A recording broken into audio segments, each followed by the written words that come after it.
ओम श्री गुरुवे नमः। ओम श्री गणेशाय नमः। राधे राधे, जय श्री कृष्णा।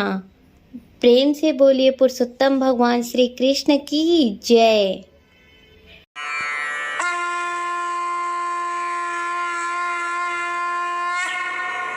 आइए 27वां अध्याय प्रारंभ करते हैं। श्री नारायण बोले, वाल्मीकि जी के इस प्रकार वचन सुनकर राजा धृष्टद्युम्न ने सपत्नी भक्ति पूर्वक महर्षि को प्रणाम किया और पूर्ण श्रद्धा एवं आनंद के साथ मुनि की पूजा की। पूजा को अंगीकार करके मुनि ने आशीर्वचन दिया कि राजा तुम्हारा कल्याण हो। मैं पाप नाशनी सरयू की ओर प्रस्थान करता हूँ। मुनि श्रेष्ठ वाल्मीकि इतना कहकर चल दिए। राजा वाल्मीकि जी को सीमा तक पहुंचाकर अपने महल को वापस आ गए। महाराज धृष्टद्युम्न को महर्षि वाल्मीकि की कृपा से दिव्य ज्ञान प्राप्त हो चुका था। अतः वह पत्नी से बोले, हे सुंदरी, यह संसार असार है। गंधर्व नगर के समान ही इस शरीर में भी राग द्वेष आदि 6 शत्रुओं का निवास है। कृमि, विष्ठा, वात, कफ, मूत्र आदि सहित भस्म होने वाली इस देह में क्या रखा है। मैं भगवान की भक्ति और मोक्ष प्राप्त करने हेतु वन गमन करूँगा और वही भगवान पुरुषोत्तम का स्मरण करूँगा। पति के ऐसे वचन सुनकर वह पतिव्रता साध्वी और गुण सुंदरी रानी विनय पूर्वक हाथ जोड़कर बोली, हे भूपति, आपके साथ मैं भी चलती हूँ। पतिव्रता स्त्री का देवता उसका पति होता है, अतः मैं भी आपके साथ ही रहूंगी। हे नारद, अपनी परम प्रिय रानी के ऐसे वचन सुनकर राजा अपने पुत्र को राज्य अधिकारी बनाकर पत्नी सहित वन को चल दिया। वे दोनों हिमालय के समीप गंगा तट पर जा पहुँचे। पुरुषोत्तम मास प्रारंभ होने पर पूरे मास वे तीनों कालों में स्नानादि करते और पुरुषोत्तम भगवान का स्मरण करते हुए वे दोनों दिन रात भगवान की पूजा आराधना करने लगे। इस प्रकार स्नान, व्रत और पूजा करते हुए उन्होंने पुरुषोत्तम मास बिता दिया। व्रत संपूर्ण होने पर छोटी बजती हुई घंटियों से सुशोभित एक विमान वहां उतरा। उसमें पुण्यशील और सुशील नामक भगवान श्री हरि के गण विराजमान थे। राजा रानी को दोनों गणों ने नमस्कार किया और फिर दोनों को आदर सहित विमान पर बैठा दिया। इस तरह रानी सहित राजा ने दिव्य शरीर धारण कर गोलोक को प्रस्थान किया। पुरुषोत्तम भगवान के लोक में श्री हरि के समीप रहकर वे दोनों आनंद पूर्वक निवास करने लगे। यह कथा सुनाने के बाद श्री नारायण कहने लगे, हे नारद, मैं अपनी एक जिह्वा से पुरुषोत्तम मास की महिमा का बखान कैसे कर सकता हूँ।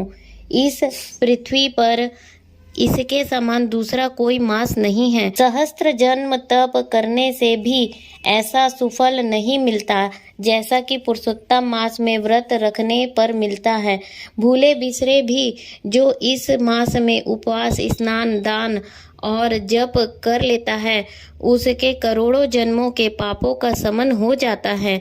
यह पुरुषोत्तम मास सब मासों में श्रेष्ठ और अक्षय फल देने वाला है। इस मास की कृपा से तो दुष्ट वानर भी हरि की सन्निधि को पाल गया था। नारद जी वानर की मुक्ति की बात सुनकर आश्चर्यचकित रह गए। उन्होंने भगवान से कहा, हे प्रभु, वेदों और शास्त्रों में तो मानव जन्म को ही संपूर्ण मुक्ति का साधन बताया गया है, फिर वह अज्ञानी वानर पुरुषोत्तम मास की सेवा से कैसे मुक्ति पा गया। हे तपोनिधे, सर्वजनों के हितार्थ वह कथा मुझे सुना दीजिए। वह वानर पूर्व जन्म में कौन था, वह कहाँ निवास करता था और उसे क्या फल मिला। श्री नारायण ने कहा, हे नारद, वह वानर पूर्व जन्म में केरल प्रदेश का वह एक अति लोभी ब्राह्मण था। पिता ने उसका नाम चित्र शर्मा रखा था, परंतु अत्यंत कंजूस होने के कारण लोग उसे करदय के नाम से पुकारते थे। धन के लोभ में लिप्त रहने के कारण उसने न तो कभी हवन किया और न ही वह पितरों को तृप्त कर सका। यश के निमित्त भी उसने कभी कुछ पुण्यादि नहीं किया। स्त्री पुत्रादि का भी उसने उचित ढंग से पालन नहीं किया। इस तरह वह सभी पर अन्याय और अत्याचार करता हुआ केवल धन संचय में लगा रहा।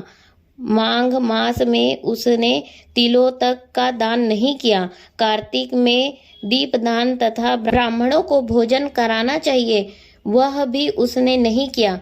वैशाख में धान्य का दान और अन्य मासों में भी किसी प्रकार का कोई भी दान उसने नहीं किया। सूर्य की संक्रांति एवं सूर्य चंद्र के ग्रहणों के अवसरों पर हवन, जप और दान आदि जो करना चाहिए वे भी उसने कभी नहीं किए। वह अपनी निर्धनता का बखान करता हुआ धन की लालसा में इधर उधर घूमता रहता और लोगों से याचना करता कि मुझ दीनहीन को कुछ मिल जाए। उस पर पर्याप्त धन था, परंतु हर समय धन की तृष्णा में रहने के कारण वह बहुत ही कृशकाय हो गया था। लोग उसे पास भी खड़ा न होने देते, उसको दुत्कारते और धिक्कारते, परंतु वह सबसे याचना करता हुआ यहाँ वहाँ घूमता रहता। एक दिन एक बगीचे के स्वामी माली को उसने रो रो कर अपना दुखड़ा सुनाया। माली उसकी दीनता भरी वाणी सुनकर दया से भर उठा और उसने उसे बगीचे में रहने को कह दिया। चित्रशर्मा माली की हर आज्ञा को मानता और उसके कार्यों में उसे सहायता देता। इसी से कुछ दिनों में माली को उस पर दृढ़ विश्वास हो गया कि करदय उसका अपना व्यक्ति है और उसे किसी भी प्रकार की हानि नहीं पहुंचाएगा। कुछ समय पश्चात माली ने बगीचे को करदय पर छोड़कर राज मंदिर में नौकरी कर ली। वहां अधिक कार्य होने के कारण माली को बगीचे की पूरी देखरेख छोड़ देनी पड़ी। वह बगीचे के फलों को नित्य पेट भर खाता, बचे हुए बेच देता और प्राप्त होने वाले धन को निर्भय हो अपने पास रख लेता। बगीचे का स्वामी जब भी उससे आकर बिक्री से प्राप्त होने वाले धन के विषय में पूछता तो वह असत्य बोलकर कहता, हे भैया, मैं तो नगर में भिक्षा मांगकर गुजर कर रहा हूँ। बगीचे के फलों की रखवाली करते करते परेशान हो गया, लेकिन पक्षी सारे फलों को खा जाते हैं। करदय की बात पर विश्वास करके वह माली लौट जाता।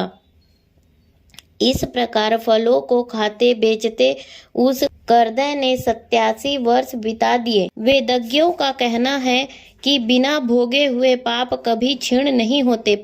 मृत्यु के समय यमदूतों ने आकर उस पर मुदगरों का प्रहार किया तो वह रुदन करता हुआ और अत्यंत कष्ट पाता हुआ यमलोक के मार्ग पर चलने लगा।